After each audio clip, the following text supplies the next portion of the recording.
Okay, we already mentioned about WBS many times since the beginning of our class.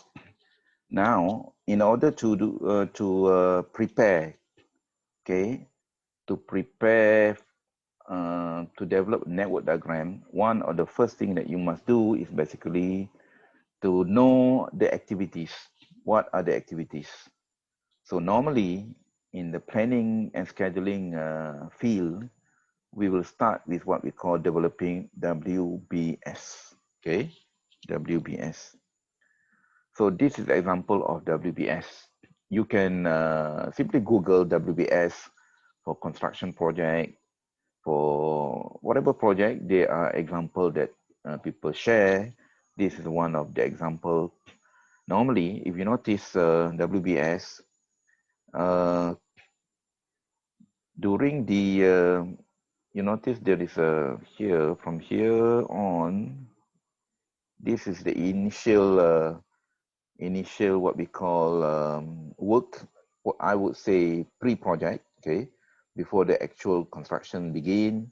So these are the things that we need to do, and then construction is this one, construction stage, where you start with site preparation work, groundwork, the main structure work, the roof, electrical, plumbing, whatever, interior, exterior, finishing, and then end of the project. Okay, so this is what we call the actual construction work. So this kind of organization chart, but organization chart is meant for people, but WBS is meant for work. Okay, so it looks like organization chart as well. This is what we call tree chart. There are many charts around to show the WBS, but one of the best way to view WBS is using the tree chart. Okay, so another example of the WBS for construction of a dam. This is my student work, my master student work, when he did his master with regard to the construction of a dam. So you notice there is a step-by-step process of dam construction. For instance, first step, second, third, and whatnot. And each step basically have a few so-called sub-activities. So it depends on how many sub-activities and how many layers. The most important thing, if we can capture them in this kind of WBS chart, then automatically people will know what are the activities involved for the purpose of construction, and those activities later on can be used as activity in our what we call scheduling purposes. Okay, so for instance, site investigation involve what? Soil investigation, survey work, and whatnot.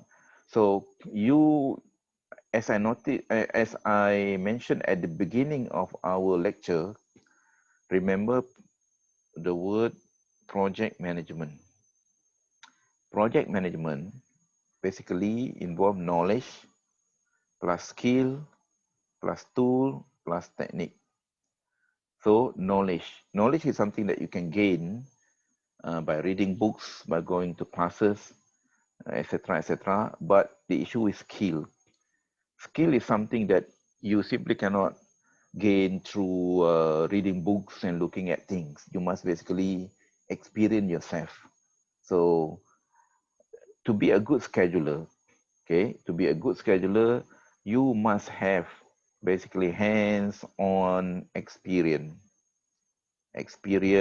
from the real construction project. Then only you will know about what? Construction method. Construction method.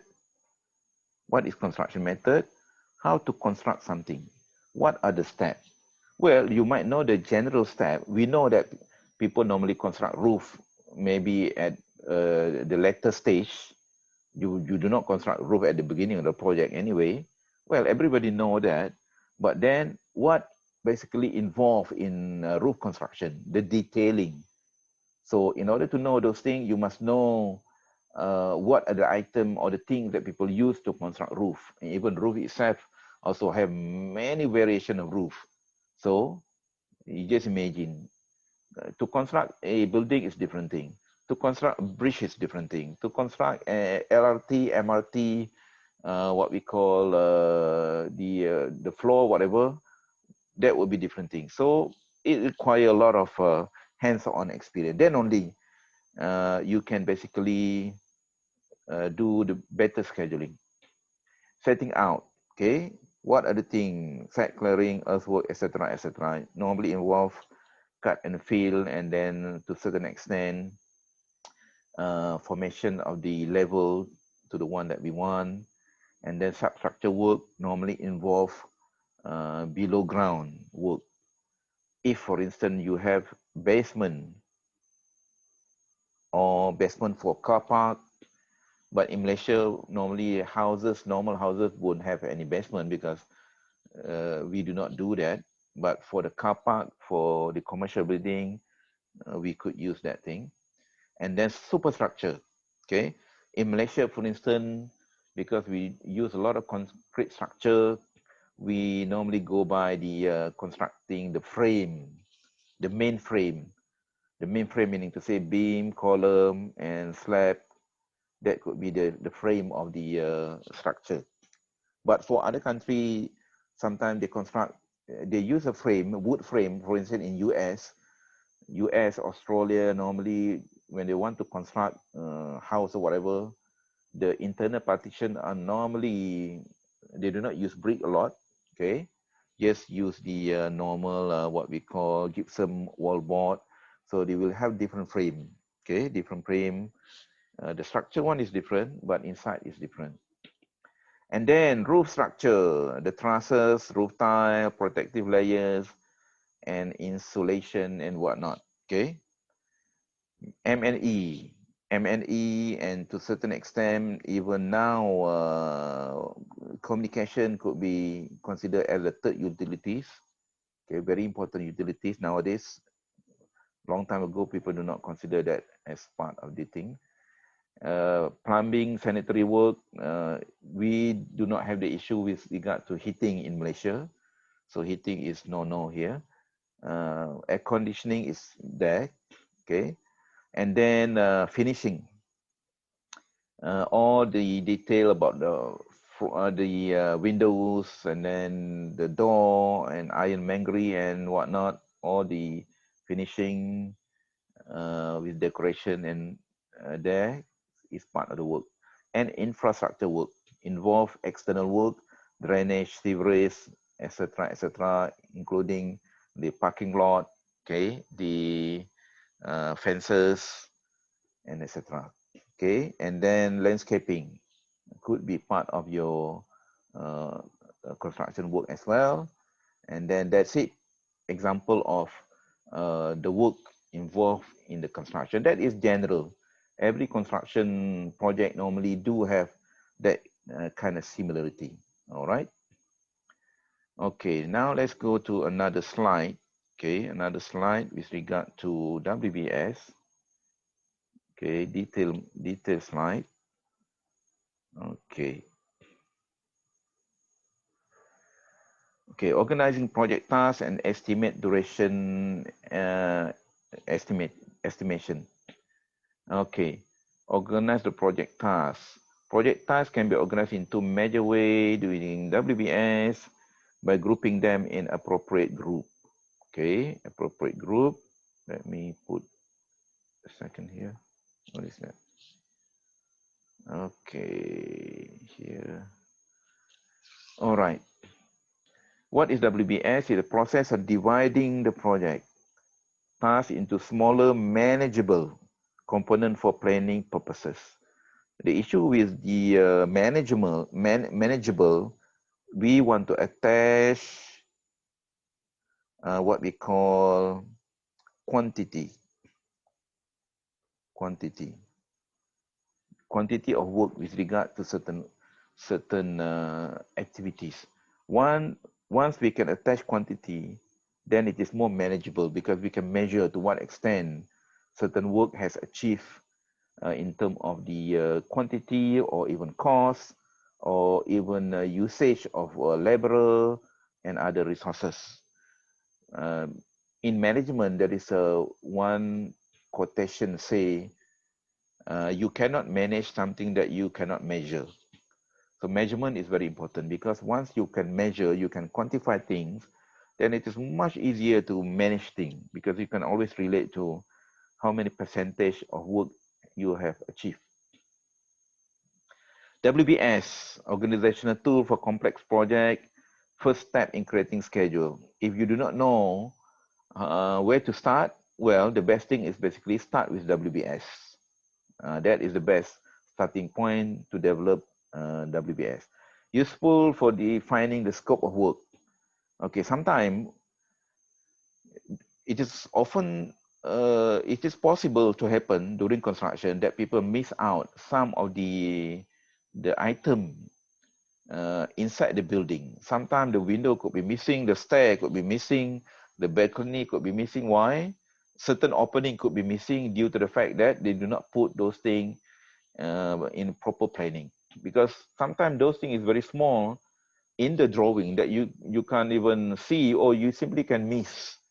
So one of the way not to miss things is basically put them in a proper WBS, so you will know that you will construct those things. Okay, windows or small openings. Consists of goal statement of the project, subdividing into smaller and smaller portion and whatnot in order to basically to measure them later on to what extent you have progressed. Upper 2 or 3 level require only general knowledge, don't get too detailed. Okay, the issue is that when you look at WBS, it can be very detailed, meaning to say a few layers or what we call level. Level 1 is the top portion, then second, third, fifth, and fourth. Okay, so sometimes people are too excited to show everything. You don't have to do that because the more detail that you get or you show, the more difficult for you to update and the more question will arise, especially from the client. So at the end of the day, you know why people simply do not update their project due to the fact that it is too detailed. When it is too detailed, it requires too much information that you need to input. So basically, you need to focus on you need to have one person focusing on updating the planning only. If you do have scheduler or planner, then it is okay. But then if you are the one that will be doing all the thing by yourself, including supervising the work, supervising the workers, material, to focus on the quality, safety, and then even this planning, then you will understand the issue with regard of putting things to detail. Okay. So example, normally this could be considered as no, let me get this thing.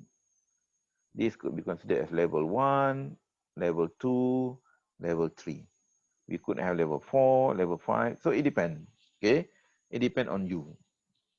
The most important thing is that we break up into smaller unit, which is manageable unit, which sometimes we understand when you want to construct something, even what we call brick wall, plaster, there are a few steps involved. So normally people do not break up into a smaller portion, just simply put plastering. Okay, plastering involve all related activity with regard to that work. That would be sufficient. Okay, you notice that in a big construction project, you could have many building around the such as canteen, many building block.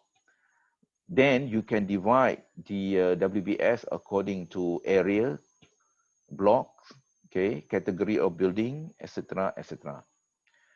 Okay, area of responsibility. When you have so many building, sometimes you divide the building responsibility to certain what we call manager or certain supervisor, engineer, whatnot, and then you might want to separate those WBS category of work, distinct structural element, location, BQ. Okay, sometimes if you do not know where to start your WBS, look at your bill of quantities, which is inside your contract document.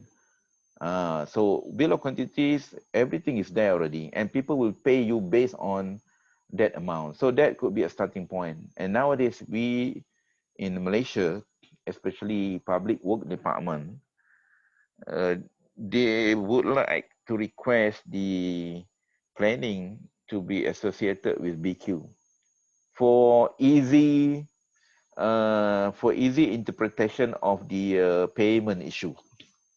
Okay, previously we know that when we do the planning scheduling, we always do planning scheduling based on the logical work, what comes first and then follow through. But when certain parties want certain planning to be organized in certain manners for their own sake, basically they want to trace in terms of how much being spent, then basically it mess up the original concept already. But to a certain extent, once you understand why, so I think it is okay. And then accounting system is payment system. Personnel in charge, subcontractor, and even department. Okay, you can divide according to area of responsibility. Category of work. Basically different area have different works, substructure, superstructure, etc., etc. So you can divide, because sometimes even substructure and superstructure are given to different contractors. There are contractors who are specialized in substructure work, so they will do the substructure only, and then they will hand over to the client. The client then will hand over to the next superstructure contractors. Distinct structural element. Okay, so perhaps one of the best to break up is according to the structural frame of the building, such as footing and then ground beam, etc., etc. And even footing itself do have some sub activities. For instance, you could split into formwork, concrete work, and then rebar work, and then previously excavation work, and then cut off or whatever. That is example of smaller activities. And then location of work. If, for instance, you are doing some kind of the construction activity which involve a large area, okay, large areas such as highway, road work, what we call rail work, etc., or even drainage, sewerage, pipeline.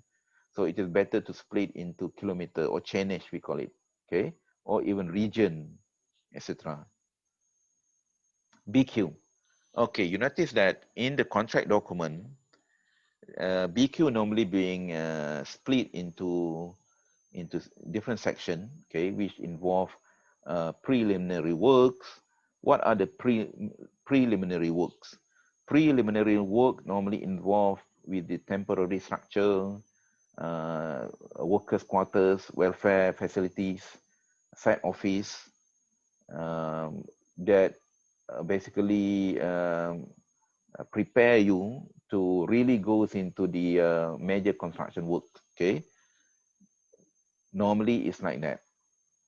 And then come the real construction work, starting from earthwork, substructure, and etc. Okay, clearly define own requirements such as to facilitate contract administration with regard to payment, accounting, with regard to personnel in charge. So we already covered those things, why WBS was being categorized in certain manners because of this issue, payment accounting system, and we want to delegate the responsibility to the right person. Otherwise, it is very difficult. Multi-level and grouping. Okay, for instance, concrete work. Okay, concrete work is the general term for everything that involve concrete work. But then what about concrete work? It could involve slab, okay, but even slab, there are so many things. They could be first floor, second floor, third floor, even roof floor. So you can divide into that kind of a category. But then you can have the sub activity. It could go into the fourth level or even fifth level, okay, if you think it is necessary. Grouping. Grouping organize project activity into a smaller things in order to be able to control, okay. Okay, this is an example of WBS being generated or being put into the Primavera. Later on, I will show you the hands-on session on Primavera just to give you some idea how to use Microsoft project. When we input into activity, this column for instance, we just simply put the activity in, just type in as if you input thing into Excel. But then the computer will not be able to know this activity belong to which group of activities. If we want to group them according to WBS, then we need to organize our project accordingly. And we, in Microsoft Project or Primavera, there is a button in order to organize a project accordingly, so that we can put them into a different section.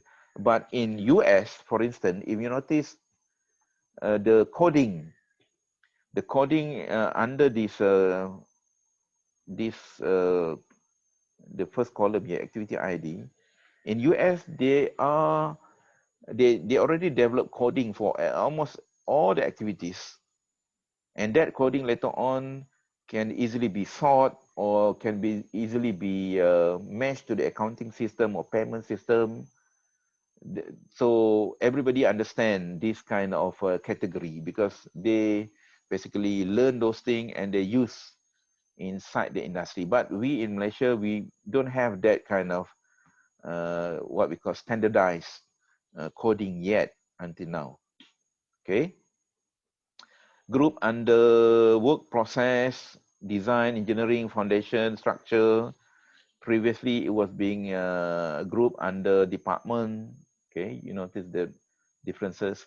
Using numbering, alphabet, combination of both. Okay. All right. Example. This is the work from one of my students during his master project, I guess. His work was basically related to safety costing. Okay, safety costing. The issue with safety costing, normally in construction, there is a very little budget for costing purposes being put under the preliminary, which is not equivalent to what is supposed to be spent. So we wanted to know during that study last time, we wanted to know if, for instance, we want to estimate how much is the safety budget should be allocated for the amount of project duration, for the amount of project cost. So we need to basically figure out for each of the activity, what are the safety precaution involved. So in order to do that, the first thing that we need to develop is basically WBS. All right. So this is the building, 2 block of apartment. Okay, 2 block of apartment. You notice building works. Okay, there are basement work and the sub activity around. Main building block A, main building block B, and then special construction. They do have swimming pool, external work, and then the work from nominated subcon. Okay, it has something to do with the breakdown according to what being mentioned in the contract document. All right. Now let's take a look at the overall work, as I mentioned, building work, etc., etc. Okay, for builders work, basement work, main block A and block B. So for basement work alone, you see, you notice these are the work step by step. Okay, parquet, column stump, etc., etc. And all this activity, once you identify the WBS, this activity can be put into your list of activity in the work program. The next step that you will need to do is basically to calculate duration for each of the item, file cap, etc., etc. That will require another big task ahead of something. So next is basically the building work. Involve what? Frame, and then floor slab, wall, etc. These are the main thing highlighted in bold, and the rest are the sub activities. Okay, so that's why we developed the WBS in order later on to be able to calculate the activity duration, and we shall not miss all the activities. Sometimes when you do not put this thing in writing, you will miss to construct some of the important element. They happen every now and then during construction. External work, okay. Nominated subcontractor normally involve all the lift, heating, ventilating, and other things. Okay. All right, that is a real example of the real project. Okay, estimating task duration, I already mentioned in the previous slide, but this is just a revision. Relying on experience based on available data, using standard guide, using arithmetic computation. For instance, factor that influence the time required to complete a project, man hour, how much time required for each laborer to do. And some of the activity do not use only one people, we call it gang or crew. And then some of the activity not only use men, also use machine, and each of the machine do have the capacity of the machinery. Okay, and how to get the capacity of the machinery? For instance, you can go to Caterpillar or CAT. So Caterpillar is one of the biggest equipment in the world, CAT, by the name CAT. So you can go into, this is a books, maybe output capacity of machinery. So all the Caterpillar product, normally they put into these big heavy books. Everything is inside there that you need to know. People who do the scheduling or expert in scheduling refer to many data in order to make their scheduling accurate. Okay, so even to calculate the activity duration, it is not simply based on intelligent gas. No. They must be based on facts and figures that could be reflect through the effort being put. Okay, footing, for instance. This is what we call identifying the what we call gang or crew to do certain work, such as footing. Okay, from work require 3 carpenters, 1 laborers, and the rate of output is 375 square foot daily. Okay, this is just example. So that's why I say different organizations do use different resources, and from the resources that they do will reflect different output. Okay, some organization can do work even faster because the combination of the workforce that they use or even tool could be better than other organization. Excavate footing, what other thing? Use what? Operator, because perhaps you are going to use equipment, excavator, and then 1 helper. And then this is the example of output capacity. Example, let's say you need to excavate a hole, whatever. The quantity of the hole is estimated to be 1,800 cubic meter. Okay. Using 18 laborer with hand tool. This is what we call manual excavation. 1 person can excavate 2 cubic meter per day. See, 2 cubic meter per day.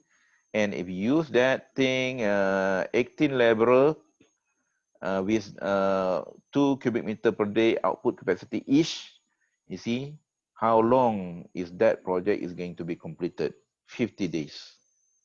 So if you want, in certain countries, because they can get a cheap laborer, for majority of the work, they just simply use laborer. It is much cheaper that way compared to the usage of machinery. But in certain country, laborer could be much more expensive than using machine. So that's why they use all kind of mechanical things in order to get things faster. All right, how about now using what we call 180 laborer. Okay, so you have an army of people working. For sure, you can get things cheaper at faster rate. But now, instead of using people, how about we use machinery, excavator?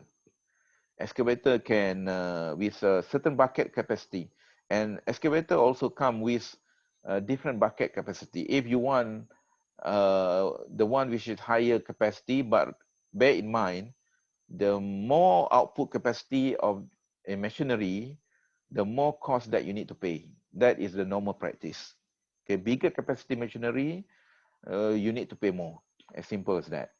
Output rate 200 cubic meter per 8 hours, and you see, you can do this thing at as early as 8 days, just using one machine. But it depends. You must compare the costs.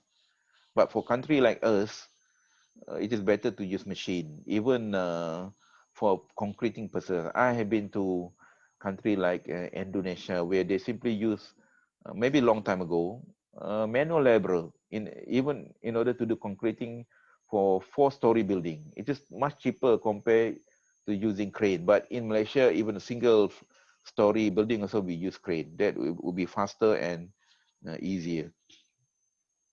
Okay, if we use, for instance, 2, okay, instead of 1, then you see, we can reduce the number.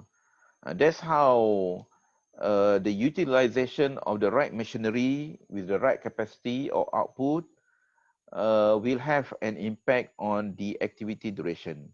And that's how you calculate activity duration, not simply just guessing, or simply put whatever whatever duration that you think it is necessary. No, it is based on calculation. Then only you adjust. If, for instance, you cannot afford to spend 8 days on excavation, so you add more machinery. Maybe that is better than have to wait for 8 days. You never know, okay? But the idea of scheduling, normally, good scheduler, a creative scheduler, will try to come up with a scheduling at the least cost, at the minimum cost as much as possible. That is the idea. Okay, so we finish on the 2 slides with regard to WBS.